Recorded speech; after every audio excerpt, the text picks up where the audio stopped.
Hello friends, हमने लघु बीजाणु जनन की प्रक्रिया पढ़ ली थी और लघु बीजाणु जनन किसे कहते हैं? लघु बीजाणु जनन। तो लघु बीजाणु जनन किसे कहेंगे? लघु बीजाणु मात्र कोशिका से, लघु बीजाणु मात्र कोशिका से लघु बीजाणु बनने की प्रक्रिया, लघु बीजाणु बनने की प्रक्रिया को क्या बोलते हैं? लघु बीजाणु जनन कहते हैं। यहां तक हमने पहले पढ़ लिया था कि लघु बीजाणु जनन क्या होता है और लघु बीजाणु का विकास। जैसे ही क्या होगा, जो लघु बीजाणु है, जो लघु बीजाणु चतुष्कावस्था में रहता है, हमने पढ़ा था लास्ट क्लास के अंदर। तो लघु बीजाणु चतुष्क जो रहता है वो बाद में क्या हो जाता है, इसकी जो कैलोज भित्ति है, ये कौन सी भित्ति के द्वारा? कैलोज भित्ति के द्वारा जुड़ा रहता है। और ये कैलोज भित्ति कैलेज नामक एंजाइम के कारण, और ये कैलेज नामक एंजाइम कहां से आता है? ये कैलेज नामक एंजाइम आता है टेपिटम से। तो कैलेज नामक एंजाइम के कारण कैलोज भित्ति घुल जाती है और जो परागकण है वो क्या हो जाते हैं? स्वतंत्र अवस्था में आ जाते हैं। और यह परागकण कैसा होता है? एक कोशिकीय, एक कोशिकीय, एक केंद्रकीय, एक केंद्रकीय व अगुणित प्रकार का होता है। अगुणित प्रकार का होता है। क्यों अगुणित प्रकार का? क्यों हुआ भाई? कि क्योंकि जो लघु बीजाणु मात्र कोशिका थी वो कैसी थी? द्विगुणित। लघु बीजाणु बने कैसे बने? अगुणित प्रकार के। क्योंकि इनमें जो विभाजन हुआ वो कैसा हुआ? अर्धसूत्री विभाजन। अब हमें पता है कि अर्धसूत्री विभाजन के अंदर, अर्धसूत्री विभाजन में क्या होता है? जो पुत्री कोशिकाओं की संख्या है वो मात्र कोशिका के गुणसूत्रों की संख्या से क्या रह जाती है? आधी रह जाती है। अर्ध मतलब आधी और सूत्री मतलब गुणसूत्र, मतलब आधे गुणसूत्र। अब यहां पर गुणसूत्र क्या हो गए? 2n से m फॉर्म में आ गए। चलो अब आगे चलकर क्या हुआ? जो लघु बीजाणु है वो क्या हो गया? मुक्त हो गया। अब लघु बीजाणु ये क्या कहलाएगा? परागकण कहलाएगा। ये गोलाकार आकृति में होता है, एक कोशिकीय, एक केंद्रकीय और अगुणित प्रकार का होता है। ठीक है, अब आगे पढ़ेंगे हम नर युग्मकोद्भिद कि नर युग्मकोद्भिद का विकास क्या कैसे होता है। जो नर युग्मकोद्भिद है उसकी प्रथम कोशिका है, नर युग्मकोद्भिद की प्रथम कोशिका क्या कहलाती है? लघु बीजाणु कहलाती है। जी हां, लघु बीजाणु कहलाती है। नर युग्मकोद्भिद की प्रथम कोशिका लघु बीजाणु कहलाएगी। अब ये लघु बीजाणु है वो आगे जाकर क्या होगा? अंकुरित होगा। आगे जाकर अंकुरित होगा और अंकुरित परागकण को, अंकुरित परागकण को, अंकुरित परागकण को क्या बोल रहे हैं अपन? नर युग्मकोद्भिद बोल रहे हैं। नर युग्मकोद्भिद कि जैसे क्या होता है कि जो नर युग्मकोद्भिद है, जैसे लघु बीजाणु है, लघु बीजाणु क्या हो गया? स्वतंत्र हो गया। कैलोज की भित्ति द्वारा जुड़ा था, नर युग्मकोद्भिद क्या हुआ? स्वतंत्र हुआ। और स्वतंत्र होने के पश्चात क्या हुआ? स्वतंत्र होने के बाद में क्या हुआ? जो लघु बीजाणु है वो क्या हुआ? स्वतंत्र हुआ। और होते ही क्या हुआ कि तुरंत के तुरंत अपना आकार बड़ा कर लेता है। आकार में बड़ा हो गया, गोलाकार हो गया, एक केंद्रकीय हो गया, एक कोशिकीय हो गया और अगुणित प्रकार का, जिसे अपन क्या बोल रहे हैं? परागकण बोल रहे हैं। और परागकण ये लघु बीजाणु ही नर युग्मकोद्भिद की प्रथम कोशिका होती है। और ये प्रथम कोशिका आगे चलकर परागनली का निर्माण करती है, या लघु बीजाणु अंकुरित होता है, जिसे अपन क्या बोल रहे हैं? अंकुरित परागकण को क्या बोल रहे हैं अपन? नर युग्मकोद्भिद बोल रहे हैं। क्लियर? यानी कि फिर आगे क्या होगा कि जो परागकण है, परागकण क्या हुआ? अंकुरित हुआ।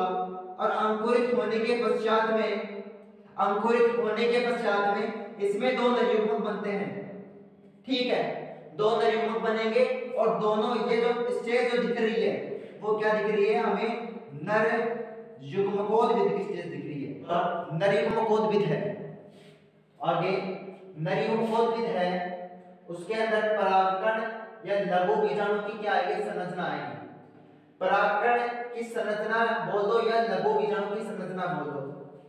परागकण का अध्ययन, विज्ञान की वह शाखा, जीव विज्ञान की वह शाखा जिसमें परागकणों का अध्ययन किया जाता है उसे बोलते हैं परागण विज्ञान बोलते हैं। यह शब्द किसने दिया था?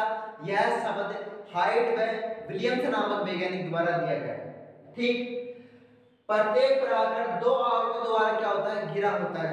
प्रत्येक परागकण क्या होगा? ये जो परागकण है वो हमेशा दो आवरणों के द्वारा क्या होता है? घिरा होता है। एक जो भारी आवरण पाया जाता है उसे बोलते हैं एक्साइन, और एक अंदर की ओर आवरण पाया जाता है उसे बोलते हैं इंटाइन। ठीक। अब मैंने जो एक्साइन बनाया है वो पूरा नहीं बनाया है, यहाँ बीच बीच वाले लेयर मैंने छोड़ दिए, जैसे ये वाला हो गया। ठीक। अब इसके अंदर क्या हुआ? एक तो एक्साइन हो गया और एक हो गया इंटाइन। एक्साइन की अगर मैं बात करूं तो यह परागकण का सबसे क्या होगा? भारी आवरण होगा, और इसके ऊपर किसका आवरण पाया जाता है? स्पोरोपोलेनिन का पाया जाता है। स्पोरोपोलेनिन। स्पोरोपोलेनिन क्या होता है? स्पोरोपोलेनिन एक जटिल पदार्थ है जो कि न तो अम्ल क्षारों से क्या होता है? विघटित होता है, और न ही किसी भी प्रकार के ऑक्सीकरण होता है। ऐसा ऑक्सीकरण भी नहीं हो सकता, यानी कि यह जीवाश्म के रूप में भी प्राप्त हो सकता है स्पोरोपोलेनिन। अब क्या होगा? स्पोरोपोलेनिन एक्साइन स्पोरोपोलेनिन के निक्षेपण के कारण क्या होता है? बहुत ही अधिक कठोर हो जाता है, और जो एक्साइन की जो बीच बीच की जो लेयर दिख रही है, एक्साइन बीच बीच में प्रेजेंट नहीं है। परागकण की संरचना के अंदर एक्साइन क्या होता है? बीच बीच के अंदर प्रेजेंट नहीं होता है, उसे बोलते हैं जनन छिद्र बोला जाता है। और इसी जनन छिद्र से इंटाइन बाहर निकलकर पराग नलिका का निर्माण करती है। तो आगे अंदर की जो संरचना है इंटाइन के बारे में पढ़ रहे हैं। इंटाइन जो है वो किससे बनी होती है? पेप्टिन व सेलुलोज से बनी होती है, जिसे क्या कहा जाता है? पेप्टोसेलुलोज कहा जाता है। और जो अंदर की जो लेयर है, बाहर की लेयर तो एक्साइन है जो स्पोरोपोलेनिन से बनी है, अंदर की लेयर किससे बनी है? पेप्टिन व सेलुलोज से बनी है, जो किसका आवरण है? जिसे पेप्टोसेलुलोज भी कहा जाता है। यह एक पतली भित्ति के नामक संरचना होती है, एक पतली सी भित्ति होती है। एंटाइन परागकण के अंकुरण के समय जनन छिद्र से बाहर निकलती है। अब ये भी बताया कि जो एंटाइन है वो क्या होगा? जब परागकण का अंकुरण होगा तो एंटाइन जनन छिद्र से क्या होगी? बाहर निकल जाएगी। ठीक है, एंटाइन जनन छिद्र से क्या करेगी? बाहर निकल जाएगी और पराग नलिका का निर्माण करती है। पराग नलिका का क्या करती है? निर्माण करती है। अब जो परागकण है, जो परागकण है उसके ऊपर इसकी स्थिति, संख्या और लक्षणों को क्या कहा जाता है? एनपीसी कहा जाता है। ठीक है। अब आगे जो बात आती है पोलन किट क्या होता है, ये अपन समझ में आ गया। एक्साइन स्पोरोपोलेनिन जो परागकण है वो उसके ऊपर दो आवरण पाया जाएगा, एक तो एक्साइन और एक क्या होगा? इंटाइन। एक्साइन के ऊपर स्पोरोपोलेनिन का आवरण होगा और इंटाइन किसका बना होगा? पेप्टोसेलुलोज से बना होता है। स्पोरोपोलेनिन के ऊपर इसके एक्साइन के ऊपर क्या पाया जाता है? स्पोरोपोलेनिन का आवरण पाया जाता है। और स्पोरोपोलेनिन क्या होता है? बहुत ही अधिक कठोर होता है, जो जीवाश्म के रूप में भी प्राप्त हो सकता है। ठीक। और जो अंदर की लेयर होती है इंटाइन लेयर, वो पतली भित्ति वाली होती है, और वो क्या करती है? आगे जाकर पराग नलिका का निर्माण करती है। क्लियर? अब आगे बात आती है पोलन किट क्या है। कई बार एक नंबर के सवाल में पूछ लेते हैं कि पोलन किट किसे कहा जाता है। पोलन किट होता है जो स्पोरोपोलेनिन के बाद आवरण पाया जाता है, जो ग्लाइकोप्रोटीन या विभिन्न प्रकार के तेलीय पदार्थ से निर्मित होता है, और यह एक प्रकार का चिपचिपा और गंधयुक्त आवरण होता है और रंगीन होता है। कैरोटीनॉइड प्रेजेंट होता है इसमें, जो क्या होता है? रंगीन होता है। कैरोटीनॉइड क्या है भैया? ये कैरोटीनॉइड है। कैरोटीनॉइड एक प्रकार का वर्णक है, आगे हम पढ़ेंगे अगली क्लास 2000 क्लास के बाद में, तो उसके अंदर वर्णक आएंगे। कैरोटीनॉइड पढ़ेंगे अपन, क्लोरोफिल पढ़ेंगे, तो ये वर्णक है, फाइब्रोब्लिन्स है, ये वर्णक है जो किसमें पाए जाते हैं, पादपों के अंदर पाए जाते हैं। ठीक है, तो कैरोटीनॉइड है, कैरोटीनॉइड क्या करेगा, ये और बता देता हूं कि कैरोटीन की खोज किससे की गई थी, डोकस कैरोटा, कैरोटीन की खोज की गई थी डोकस कैरोटा से। और डोकस कैरोटा का मतलब क्या हो गया, गाजर। जी हाँ, क्या हो गया इसका अर्थ, गाजर हो गया मेरे दोस्तों। और जो गाजर है उसके अंदर क्या प्रेजेंट होता है, कैरोटीन प्रेजेंट होता है, उसके अंदर क्या प्रेजेंट होगा, कैरोटीन प्रेजेंट होगा जी मेरे दोस्तों। और कैरोटीन के आधार पर ही इसका नाम क्या रखा गया, कैरोटीनॉइड रखा गया जी। अब कैरोटीन आगे, जो कैरोटीन है वो कैरोटीनॉइड है। अब कैरोटीनॉइड क्या है कि जो रंगीन पदार्थ होते हैं जो कीटों को क्या करते हैं, आकर्षित करते हैं। मधुमक्खी क्या सोचती है, भाई तो लाल लाल तो इसके पास चलते हैं। ठीक है, अब उसके पास जाएगी, वहां पर क्या हुआ, इस वाल में पूछ रहे थे पराग, जो पोलन कीट है वो परागण की क्रिया में महत्वपूर्ण भाग निभाता है। जो पोलन कीट है वो परागण की क्रिया में बहुत ही महत्वपूर्ण भाग निभाता है। पोलन कीट क्या करेगा, पोलन कीट कीटों को आकर्षित करेगा, और पोलन कीट के कारण परागण की क्रिया होगी। और वो भी कौन से परागण की क्रिया, कीटों के परागण की क्रिया, कि इससे कीट आकर्षित होंगे और कीट परागण की क्रिया होगी। जी हाँ मेरे दोस्तों, कीट परागण की क्रिया होगी। ठीक, तो अपन ने समझ लिया कि जो परागण की संरचना है वो किस प्रकार होती है। ठीक है, परागण की संरचना इस प्रकार होती है, एक एक्सल लेयर होगी और अंदर की ओर इंटाइल लेयर होगी। ठीक है, अब आगे देखते हैं अपन लघु बीजाणु का अंकुरण कि लघु, अब आगे क्या होगा, परागकण का अंकुरण। परागकण का अंकुरण कैसे होगा, परागकण में अपन ने पढ़ लिया था कि परागकण क्या होता है, परागकण की जो बाहरी परत होती है उसे एक्साइन बोला जाता है, और अंदर की परत होती है उसे क्या बोला जाता है, एंटाइन बोला जाता है। परागकण का अंकुरण होगा। अब ये परागकण है, परागकण की बाह्य सतह एक्साइन हो गई। ठीक, अब इसमें क्या होता है, परागकण के अंदर ये क्या है, इसका केंद्रक हो गया, ये क्या हुआ, केंद्रक हो गया। अब परागकण के अंदर छोटी छोटी रिक्तिकाएं मिलकर एक बड़ी रिक्तिका का निर्माण कर लेती है, और परागकण के केंद्रक को परिधि की ओर विस्थापित कर देती है, केंद्रक को परिधि की ओर विस्थापित कर देती है। ठीक है, और ये क्या रिक्तिकाएं बन जाती है, बड़ी रिक्तिका का निर्माण कर लेती है। अब इस केंद्रक में मेटाफेज अवस्था के अंदर तर्कोतंतु असममिति दर्शाते हैं।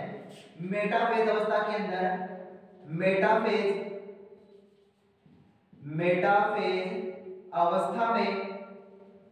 अवस्था में तर्कोतंतु है, तर्कोतंतु असममिति दर्शाते हैं, असममिति दर्शाते हैं। और तर्कोतंतुओं के असममिति दर्शाने के कारण दो प्रकार की कोशिकाओं का निर्माण हो जाता है। तर्कोतंतु असममिति दर्शाते हैं जिसके कारण दो प्रकार की कोशिकाओं का निर्माण हो जाता है। एक तो छोटे आकार की मसूराकार कोशिका, एक तो छोटे आकार की मसूराकार या लेंस के आकार की कोशिका का निर्माण होता है।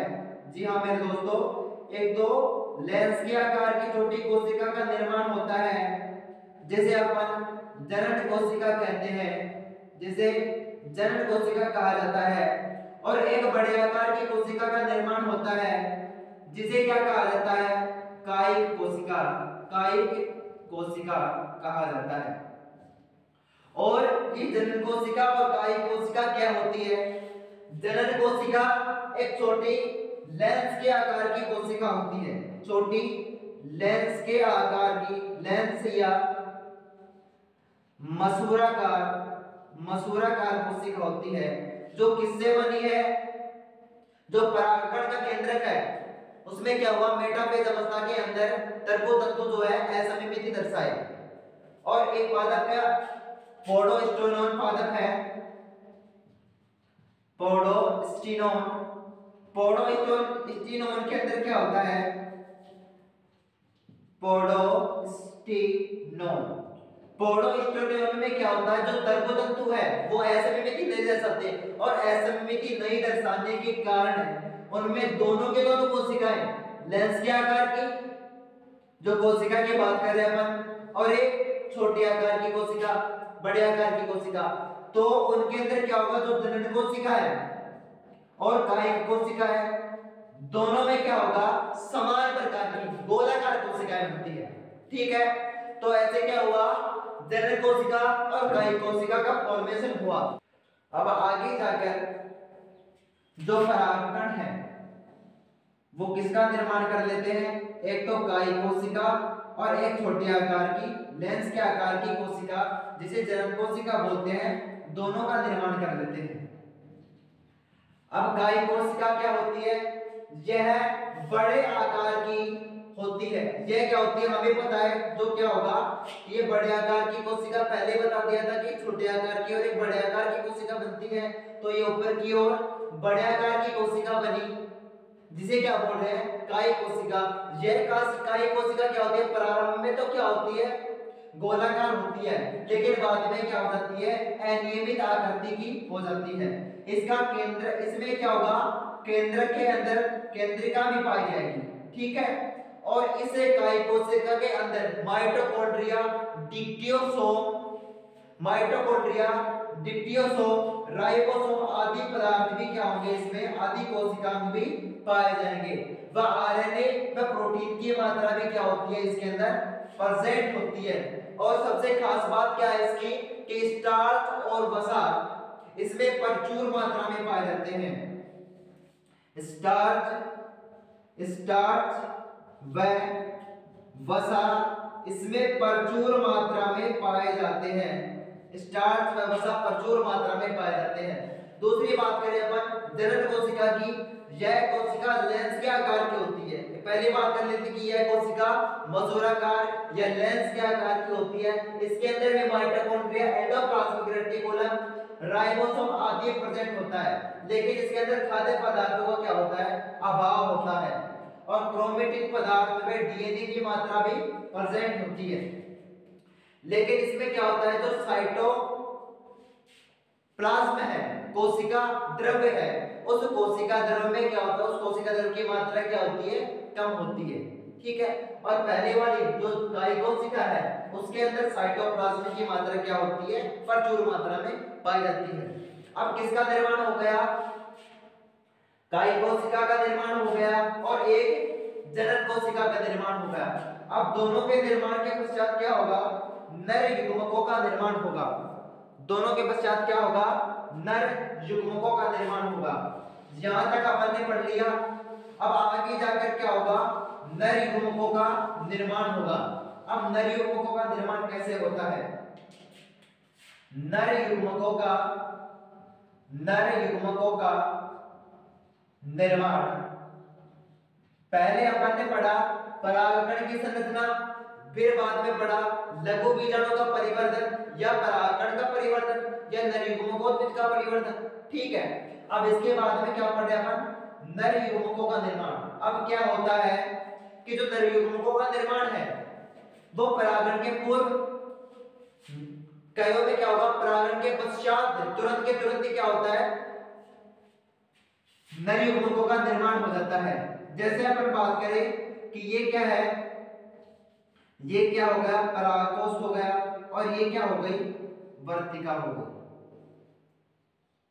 ठीक है, ये वर्तिकाग्र हो गया, ये अंडाशय हो गया, और ये क्या हो गया, कोई पुष्प हो गया। ये पास ही बना देता हूं मैं, थोड़ा दूर हो गया। अब इसमें क्या होगा, ये कोई पुष्प हो गया। अब कई पादपों में क्या होता है कि जो परागकण है इसके ऊपर जाएंगे वर्तिकाग्र पर गए, और इसके बाद तुरंत पश्चात ही परागकण के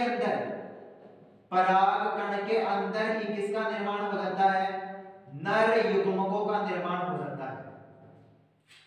क्यों भाई, किसके अंदर हो गया, नर युग्मकों का निर्माण हो गया परागकण के अंदर। किसके अंदर हो गए, बंदरबाटी, जैसे बंदरबाटी के अंदर। ठीक है, बंदरबाटी पादप के अंदर क्या होता है, परागकण का अंकुरण किसमें हो गया, जो नर युग्मों का निर्माण हुआ वो परागकण के अंदर ही हो गया, ठीक है, जिसमें काय कोशिका और जनन कोशिका थी। अधिकांश पादपों में क्या होता है, जो परागकण है उसके अंदर जो लेंस के आकार की कोशिका है वो बाद में क्या हो जाती है, गोलाकार हो जाती है और किस में चली जाती है, कायिक कोशिका, बड़े आकार की कोशिका कायिक कोशिका में चली जाती है। अब कायिक कोशिका में जाने के पश्चात क्या होगा, जो परागण की क्रिया होगी, परागण की क्रिया के पश्चात क्या होगा, जो लेंस के आकार की कोशिका है, लेंस के आकार की कोशिका थी वो कैसी हो गई, अब गोलाकार हो गई और अंदर की इंटाइन की जो लेयर है, इंटाइन की लेयर है, इंटाइन की लेयर जनन छिद्र से बाहर निकल जाती है, जनन छिद्र से बाहर निकलकर पराग नली का निर्माण करती है। ये दो साहब आपकी पराग नली का निर्माण हो गया, ठीक है। अब जो जनन कोशिका है वो ही क्या आ जाती है, इसके बाहर आ जाती है, इसके साथ साथ आ जाती है और एक जनन कोशिका में, एक जनन कोशिका में, कोशिका के अंदर क्या हुआ, समसूत्री विभाजन हुआ। जनन कोशिका में समसूत्री विभाजन से दो नर युग्मकों का निर्माण होता है, समसूत्री विभाजन से दो नर युग्मकों का निर्माण होता है, एक नर युग्मक ये हो गया, एक नर युग्मक ये हो गया, ठीक है। ये इसका नली केंद्रक हो गया।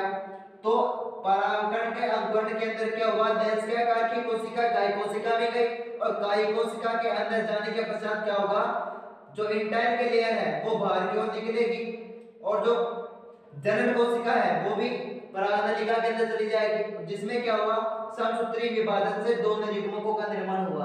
अब दोनों के दोनों नर युग्मक किसके अंदर जाएंगे, बीजांड के अंदर जाएंगे। जी हाँ मेरे दोस्तों, ये हो गया बीजांड और ये अंदर का क्या हो गया, भ्रूणकोश और ये क्या हो गया, बीजांड काय, ठीक है। ये हो गया इसका अध्यावरण और ये लो इसका पूरा का पूरा अध्यावरण, ठीक है। अब क्या होगा कि जो परागनली है ये कहां की बात कर रहे हैं अपन, ये बात कर रहे हैं अपन जो वर्तिकाग्र है उसके अंदर की संरचना है इस प्रकार की। अब यहाँ पर क्या होगा, परागनली, ये परागनली आई और ये परागनली किस में जाएगी, बीजांड के अंदर प्रवेश करेगी, ठीक है। आगे की संरचना है जो अगली क्लास में होगी और बहुत ही अच्छे तरीके से होगी, ठीक है। आज हमने क्या पढ़ा कि नर युग्मकों विधि का विकास पढ़ा, ठीक है, जिसमें पहले पढ़ा अपन ने परागकण का, परागकण की संरचना पढ़ी, फिर बाद में पढ़ा अपन ने नर युग्मकों का परिवर्तन पढ़ा, उसके बाद में नर युग्मकों का परिवर्तन, नर युग्मकों का निर्माण पढ़ा, ठीक है। यहाँ पर हमारी क्लास समाप्त होती है और अगली क्लास में हम पढ़ेंगे मादा युग्मकोद्भिद की संरचना व विकास पढ़ेंगे। जी हाँ मेरे दोस्तों, मादा युग्मकोद्भिद की संरचना। और प्लीज इस वीडियो को देखने के पश्चात इसको लाइक करें और सब्सक्राइब करना नहीं भूलें। Thank you.